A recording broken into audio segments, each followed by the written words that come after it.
guys, welcome to Rumi Drama. Di video ini, saya akan menceritakan alur drama Korea yang berjudul Because This Is My First Life.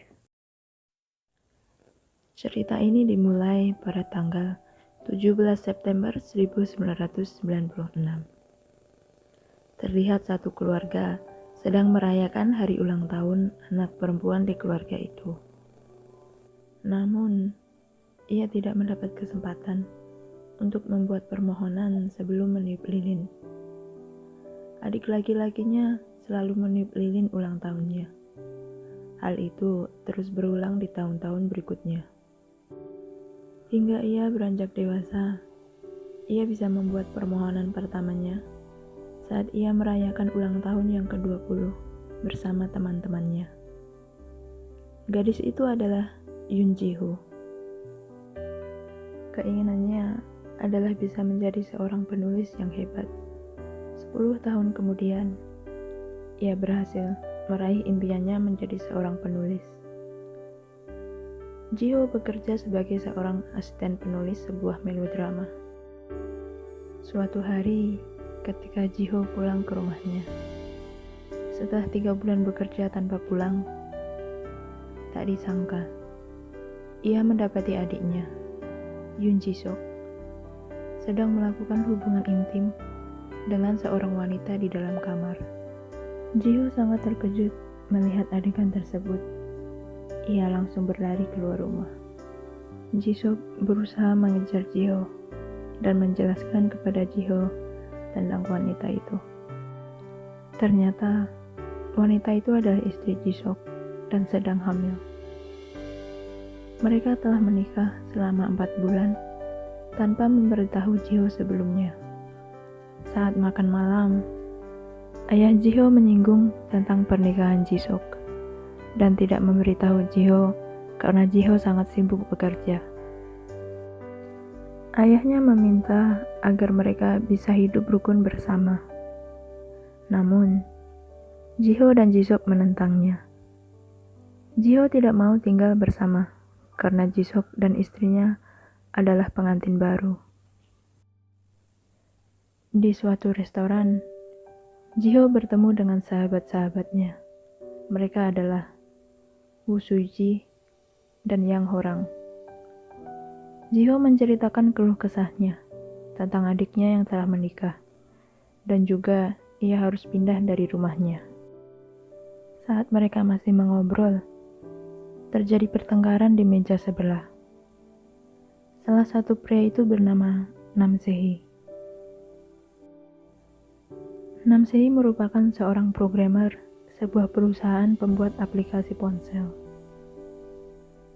Nam Se-hee bekerja bersama temannya, Ma Sang-gu, yang juga menjadi bos di perusahaannya. Ia memiliki kepribadian yang sangat kaku. Nam Se-hee menyewakan satu kamar di apartemennya untuk menambah biaya cicilan apartemennya. Namun, karena teman serumahnya melanggar semua aturan yang telah disepakati, ia pun memutus kontrak sewa kamar. Keesokan harinya, Ji-ho mencari tempat tinggal baru. Namun, karena ia tidak punya cukup uang untuk deposito, ia tidak dapat tempat yang layak untuk ditinggali. Ia juga tidak bisa mendapatkan pinjaman dari bank karena tidak memiliki pekerjaan dan penghasilan tetap. Di sisi lain, Nam Se-hee juga sedang mencari penyewa kamar yang baru. Ia meminta bantuan Ma Sang-gu. Singkat cerita, Ji-ho mendapat tempat tinggal baru tanpa deposito dan sewa bulanan yang murah. Ternyata, Ji-ho pindah ke apartemen Nam Se-hee. Namun karena adanya kesalahpahaman, mereka tidak menyadari bahwa mereka tinggal di rumah yang sama. Malam hari, saat Ji-ho menghadiri acara makan malam perpisahan drama, ia tidak sengaja bertemu dengan Nam Se-hee, yang juga sedang mengadakan acara makan bersama.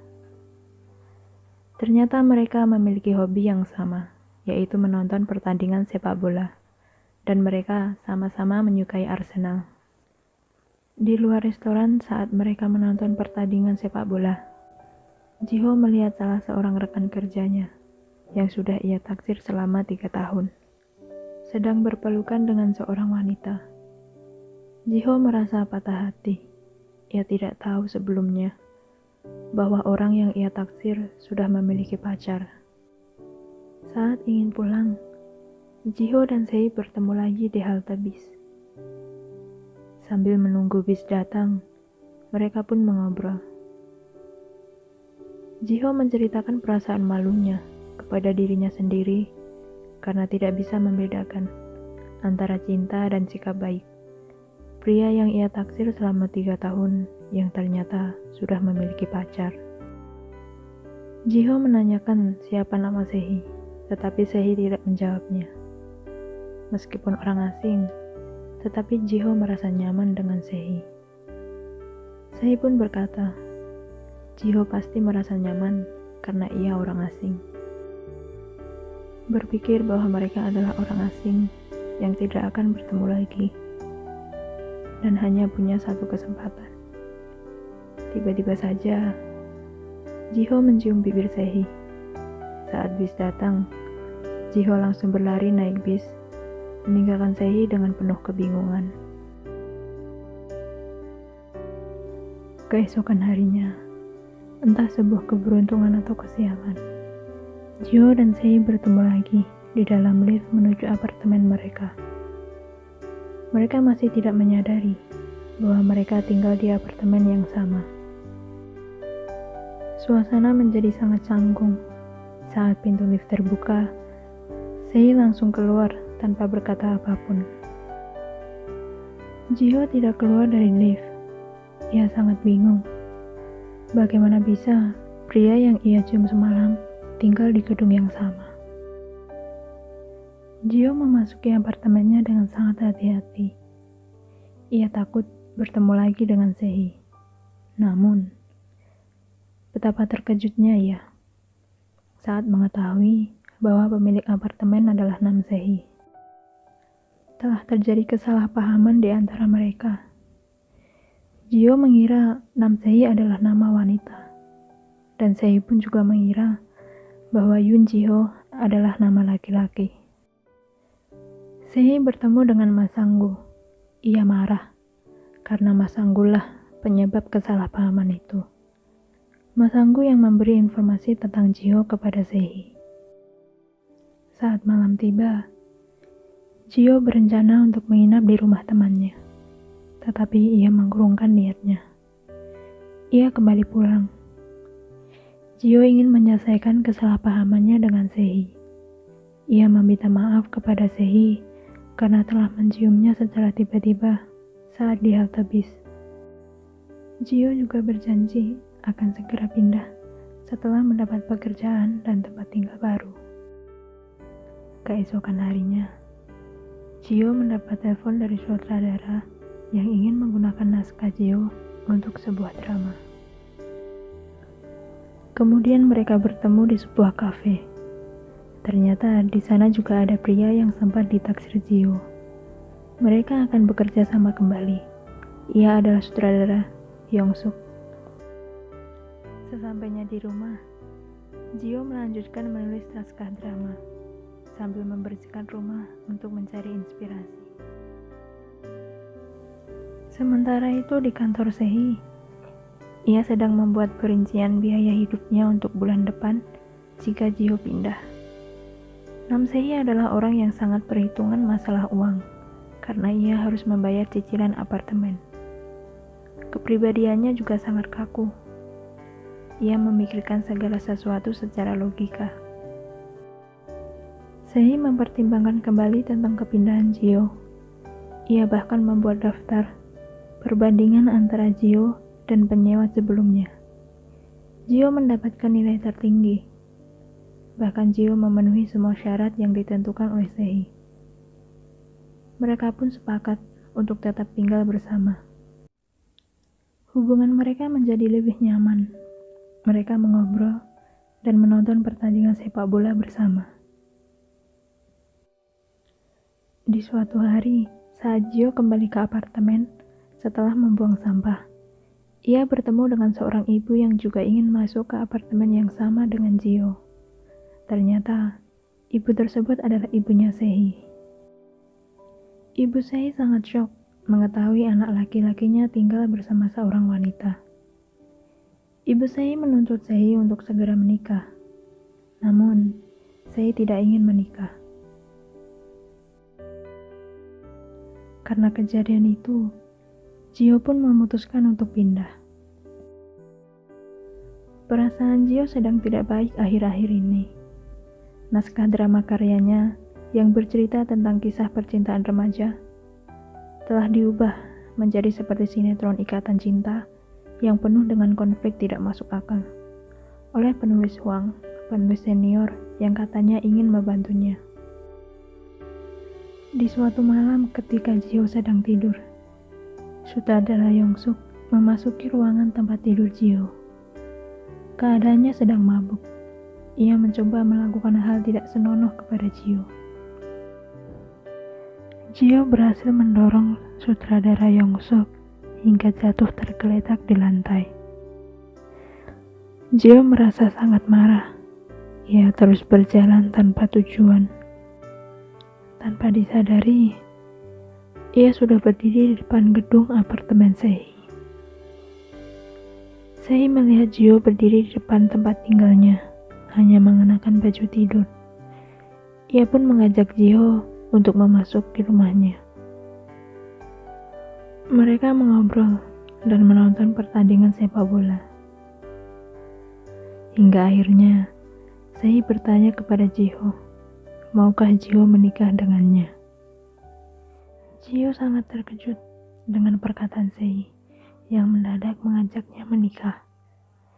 Jio bertanya, kenapa tiba-tiba Sehi mengajaknya menikah? Namun, Sehi berkata untuk melupakannya saja. Anggap saja ia tidak pernah bicara apapun. Jio berniat untuk pergi, namun sudah terlalu larut. Lagi pula, ia juga tidak akan mendapatkan taksi. Sehi mengizinkannya untuk tinggal sementara.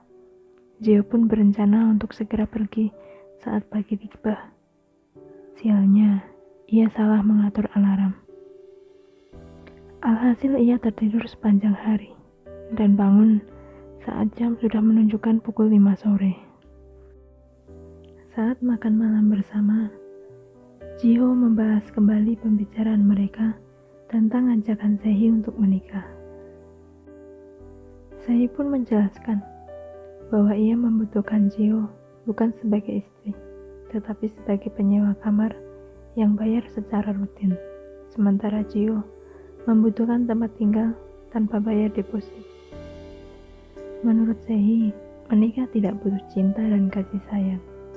Ia lebih memilih kehidupan yang saling menguntungkan.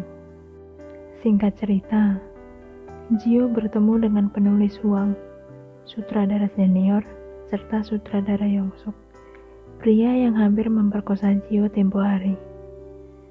Sutradara Yongsuk meminta maaf kepada Jio, namun Jio tidak merasa senang. Ia merasa menjadi korban dan terintimidasi oleh mereka. Jio bahkan berkata bahwa ia tidak akan menulis naskah drama lagi. Ia tidak ingin berhubungan dengan mereka lagi. Jio berencana untuk pulang ke Namhae, kampung halamannya.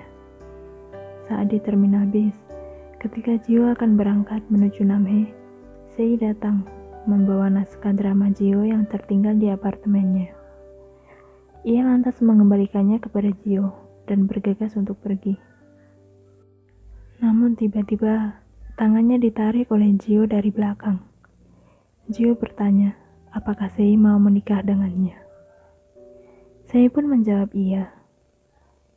Meskipun mereka tidak saling mencintai, tapi mereka saling membutuhkan. Jio merasa senang bahwa ini adalah kali pertama ada orang yang membutuhkannya. Singkat cerita, Jio dan Sehi kembali ke apartemen. Mereka membicarakan tentang rencana pernikahan. Ini bukan pernikahan yang didasari oleh cinta. Ini adalah pernikahan kontrak antara pemilik apartemen dan penyewa kamar. Sei sangat rinci dalam membuat sebuah perencanaan. Ia juga akan ikut acara makan malam bersama keluarga Jio serta memperkenalkan diri sebagai calon mantu. Siang harinya, Jio menemui temannya, Horang. Ia meminta tips cara menghadapi calon mertua. Tips itu akan ia berikan kepada Sehi. Tiba saat makan malam bersama keluarga Jio. Suasana terlihat canggung. Ayah Jio memiliki watak yang cukup keras. Saat Jio meminta izin untuk menikah, mereka malah keceplosan bahwa mereka telah tinggal satu rumah. Hal itu membuat ayah Jio jadi murka. Ia hampir membalikkan meja makan. Jio langsung menendang kaki Sehi dari belakang, hingga membuat Sehi berlutut di hadapan ayah Jio. Jio menunjuk layar ponsel, berharap Sehi mengucapkan kalimat sesuai tips yang diberikan oleh Horang. Dengan terpaksa dan terbata-bata, Sehi pun mengatakan bahwa dia tidak akan membiarkan tangan Jiho berkeringat. Semua orang terperangah oleh tindakan Sehi.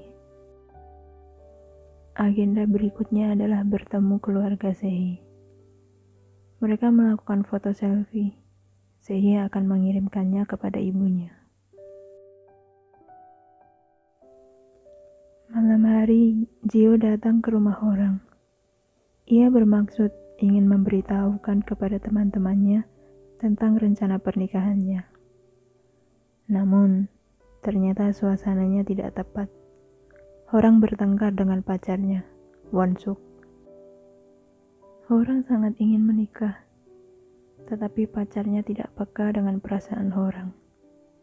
Mereka sudah berpacaran selama 7 tahun dan sudah tinggal bersama. Horang mengira malam itu Wonsuk akan memberikan kejutan untuk melamarnya. Namun ternyata Wonsuk malah membeli sofa, padahal rumah mereka sangat sempit. Wonsuk pun pergi meninggalkan rumah. Dan Jio tidak jadi memberitahu teman-temannya. Lantas, bagaimanakah kelanjutan rencana pernikahan mereka? Nantikan kelanjutan ceritanya di part 2. Terima kasih sudah menonton. Bagi yang suka video ini, jangan lupa untuk like, share, and subscribe.